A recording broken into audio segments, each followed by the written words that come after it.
오늘 알아볼 것은 봄여우 사건입니다. 몇 년 전 국내 유튜브와 인터넷 방송계를 발칵 뒤집었던 네카마 사건이 두 번 있었죠. 루니오 사건과 봄여우 사건.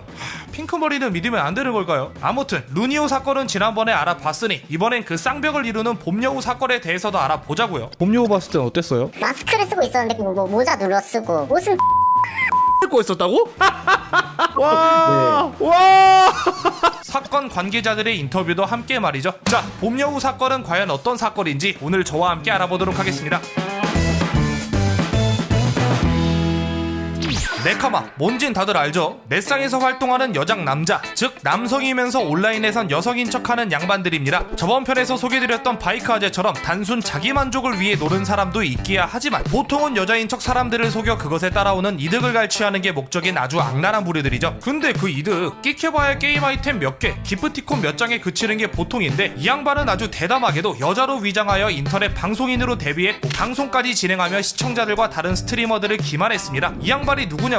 당연히 오늘 알아볼 봄여우란 사람입니다. 워낙 유명한 사건이니까 굳이 빌드업은 안 할게요. 대충 사건을 요약해서 설명하자면 남성이 성별을 포함한 자신의 신상을 모조리 속이고 목소리까지 변조해서 스트리머로 활동을 했다. 게다가 타 스트리머들과 친분을 쌓아 현실에서도 그들을 만났다. 제가 네카마 편 제작할 때 각국의 네카마 사례들 진짜 많이 찾아봤거든요. 근데 이렇게나 대담하게 활동한 네카마는 이 양반이 유일합니다. 이 정도면 여러 의미로 레전드야. 당시에도 워낙 큰 스케일로 터지는 바람에 사건 자체를 모르시는 분들은 드물 거예요. 어차피 다 알고 있는 얘기만 해주는 건 재미없겠죠? 때문에 저는 해당 사건의 폭로자였던 류우미님의 인터뷰를 토대로 그리고 봄여우를 실제로 만나봤던 모아유님의 인터뷰를 곁들여서 이야기를 풀어나가보겠습니다. 들어가기 앞서 류우미님이 당부해주신 말부터 강조하고 갈게요. 채널에 봄여우 관련 이미지가 너무 심하게 묻어있으니 가능하면 채널에서 더 이상 봄여우 언급은 하지 말아주세요.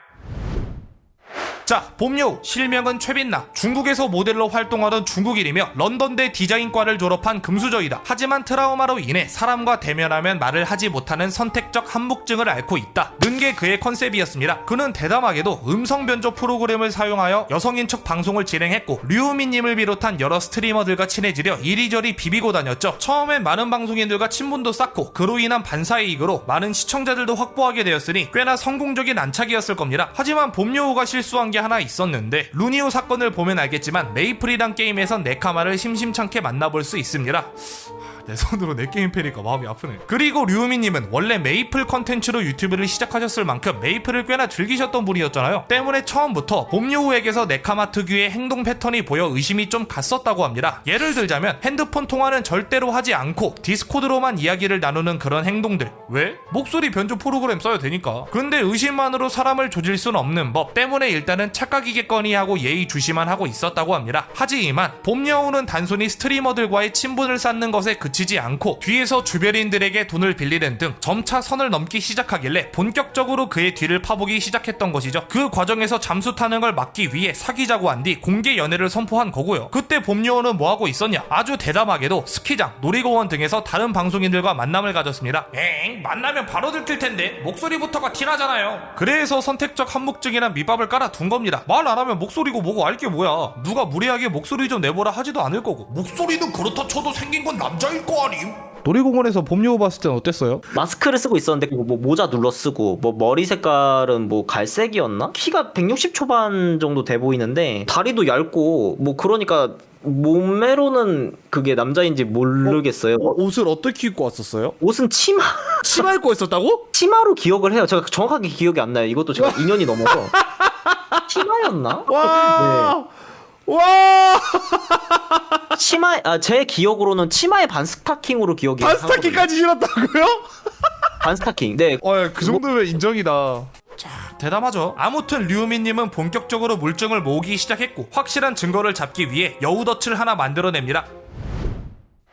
그 여우덫이 뭐였느냐? 바로 봄여우의 샌드박스 계약이었죠. 이 부분에 대해서 의구심을 가지셨던 분들 많았을 거예요. 아니, 자기 신상을 속인 놈이 어떻게 샌드박스와 계약을 맺을 수 있었냐? 샌드박스 뭐 신상 불분명한 놈이랑도 계약하고 막 그러냐? 싶었을걸? 안 그랬다고요? 내가 그랬어. 근데 이건 사실 류우미님이 준비한 함정이었을 뿐 실제로는 봄여우와 샌드박스는 계약을 한 적이 없었죠. 자, 계약을 할 때 수익받을 계좌를 등록하는 건 당연한 절차죠. 그리고 당연히 그 계좌는 본인 명의 계좌여야 할 테고요. 근데 봄여우는 제 입으로 중국인이라며. 그럼 그럼 해외 계좌를 가지고 있어야겠죠. 하지만 당연히 중국인이 아니었던 봄여우는 당연히 해외 계좌가 있을 리 만무했고 자기 계좌를 동생의 계좌라고 속이며 계약을 진행하려고 했답니다. 그리고 이 일련의 과정이 바로 류우민님이 계획한 함정이었죠. 왜냐? 봄여우도 방송을 진행하면서 돈해를 받았을 거 아니에요. 봄여우가 돈해를 받던 트윕이란 서비스는 국내에 거주하는 개인의 본인 명의 계좌가 아니면 돈을 못 받습니다. 근데 봄여우는 방송할 때 자기가 현재 해외에 거주 중이라 주장했거든요. 그럼 돈을 못 받아야 하는데 멀쩡하게 돈을 받고 있었다니까. 당연히 트윕에 등록된 계좌는 봄여우 본인 명의의 계좌였고 그것은 계약 당시 봄여우가 동생의 것이라고 주장한 계좌와 동일한 계좌였죠. 다시 말해 이 계좌 교차 검증을 통해 봄여우가 국내 거주 한국인이란 걸 밝혀낸 거죠. 근데 류우민님의 함정은 여기서 끝이 아니었습니다. 어쨌든 봄여우는 방송에서 자기가 샌드박스와 계약을 했다고 했잖아요. 샌드박스를 들어간 이유가 구성하기가 굉장히 쉬워요. 이건 어떻게 된 거냐면 대리 계좌로 샌드박스와 계약을 할 수 없으니 봄여우 채널을 류우민님 채널에 귀속시키는 방식으로 계약이 되었습니다. 헷갈리면 안 되는 게 봄여우가 샌드박스와 계약한 게 아니고 봄여우 채널이 샌드박스와 계약된 겁니다. 그것도 류우민님 채널에 귀속되는 방식으로. 쉽게 말해서 봄여우는 자기 채널을 류우민님의 서브 채널로 양도해버린 거죠. 자기는 그냥 낙동강 오리알이 된 거고 그것도 모르고 봄여우는 자기가 샌드박스와 계약한 줄로만 알고 뭐 샌드박스에 들어와서 고소하기가 굉장히 쉽다 이런 말을 하고 다닌 겁니다.